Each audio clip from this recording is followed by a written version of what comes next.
নমস্কার, নিউজ নাওয়ের পর্দায় আপনাদের সকলকে স্বাগত। আমি সুমি রয়েছে আপনাদের সাথে। চলে যাব বিস্তারিত খবরে।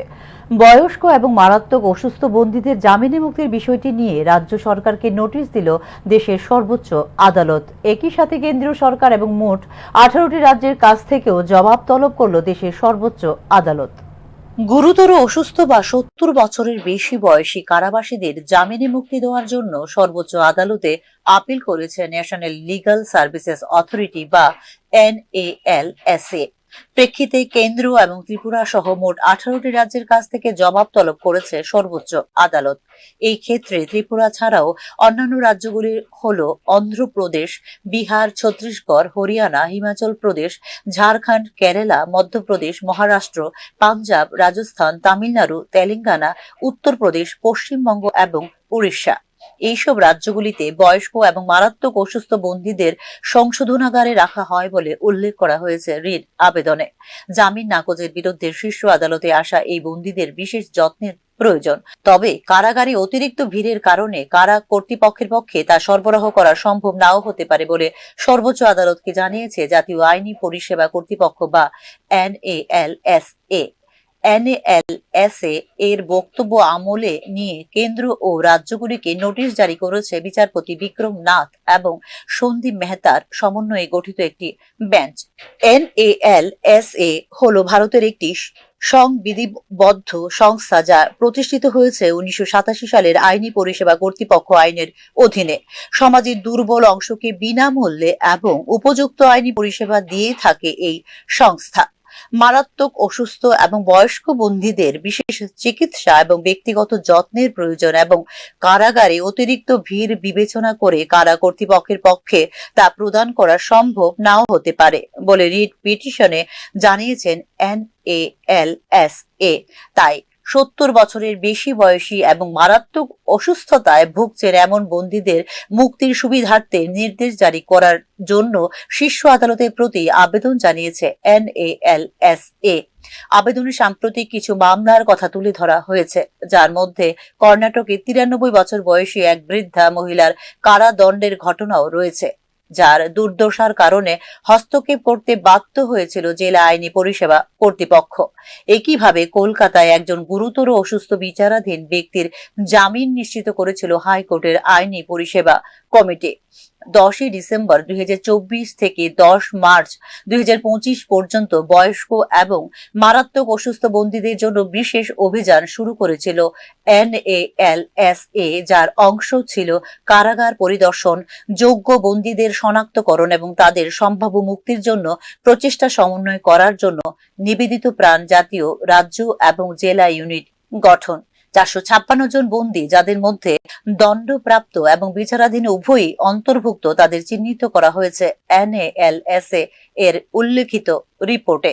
উচ্চ আদালত কর্তৃক দোষী সাব্যস্ত বন্দী যারা সুপ্রিম কোর্টে আপিল করেননি কিন্তু আইনি সহায়তা প্রার্থনা করেছিলেন, তাদের হয়ে এই রিট পিটিশন সর্বোচ্চ আদালতে দাখিল করেছে ন্যাশনাল লিগ্যাল সার্ভিসেস অথরিটি বা NALSA।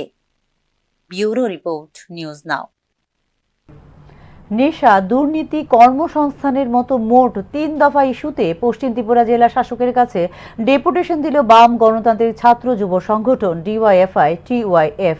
এদিন আগরতলায় একটি মিছিল করে পশ্চিম ত্রিপুরা জেলা শাসকের কাছে এই ডেপুটেশন দিল DYFI-TYF। নেশায় ধ্বংস হয়ে যাচ্ছে যুব সমাজ, কর্মসংস্থানের অভাবে হতাশাগ্রস্ত যুবকরা। টেট 2 পরীক্ষায় পরীক্ষার্থীর স্থানে পরীক্ষা দিচ্ছেন অন্য কেউ, অথচ এক্ষেত্রে নেই কোনো গ্রেপ্তার।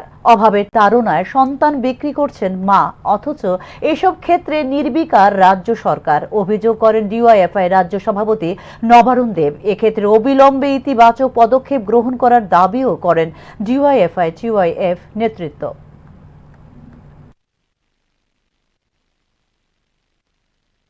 নেশায় গোটা রাজ্য ধ্বংস হয়ে যাচ্ছে, কাজকর্ম নেই, একটা জঙ্গল রাজত্ব চলছে। আর মহাকরণ থেকে থেকে একদম পঞ্চায়েত পর্যন্ত দুর্নীতির প্রতিযোগিতা চলছে।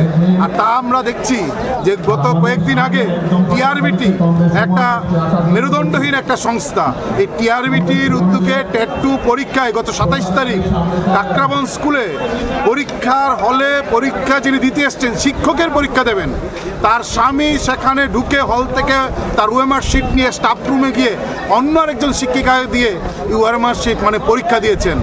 আজকে 27 তারিখের পর আজকে 6 তারিখ, 1.5 সপ্তাহ অতিক্রান্ত, এখন পর্যন্ত না গ্রেপ্তার না এই নকল পরীক্ষাধারীকে বহিষ্কার করেছেন। এদিকে অভাবের তাড়নায় মা তার সবচেয়ে প্রিয় সন্তানকে বিক্রি করে দিচ্ছেন। এটাই নাকি সুশাসন চলছে। এই যে অভাব, এই যে অনটন, এই দুর্নীতি, নকলের প্রতিযোগিতা, যিনি শিক্ষকের স্ত্রী, যে শিক্ষক, এই শিক্ষক কি তার পরিচয়? তিনি স্থানীয় বিধায়কের সবচেয়ে ঘনিষ্ঠ। তার বিরুদ্ধে এই কারণে তার স্ত্রী হলে পরীক্ষা দেবে না, তার স্ত্রীর পরীক্ষা স্টাফ রুমের অন্য ম্যাডাম দেবে।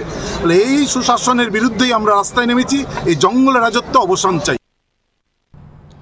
দুর্গাবাড়ি চা বাগান এখন আর শ্রমিকদের জন্য কথা বলে না, শ্রমিকদের কথা ভাবে না বলে অভিযোগ করলেন বাগানে কর্মরত শতাধিক শ্রমিকরা। দীর্ঘদিন ধরে বেতন না পাওয়ায় ক্ষোভে ফুঁসছেন বাগানের শ্রমিকরা। মঙ্গলবার এই নিয়ে ক্ষোভে ফেটে পড়েন বাগানের শ্রমিকরা। তাদের অভিযোগ, বাগান স্থাপনের পর থেকে এমন সংকট দেখা যায়নি কখনো। শ্রমিকদের দাবি, বহিরাগতদের দিয়ে বাগান পরিচালনা করা হচ্ছে, যা এই চা বাগানের ইতিহাসে নজিরবিহীন। বর্তমান ম্যানেজারের অদক্ষতা ও অবহেলার ফলে এই সংকট সৃষ্টি হয়েছে বলে অভিযোগ করেন চা বাগানের শ্রমিকরা।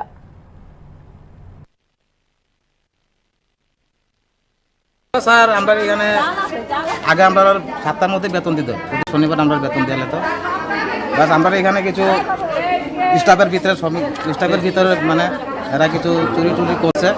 এই চুরি টুরি করো না, আর আমরা এখন বেতনটা আমরা ব্যাংকে দিতে আছি। বেতনটা ব্যাংকে দেওয়ার কারণটা হলো এই আর কি, তোমার ব্যাংকে দিয়ে আমরা সময় মতন টাকা পাইতেছি না।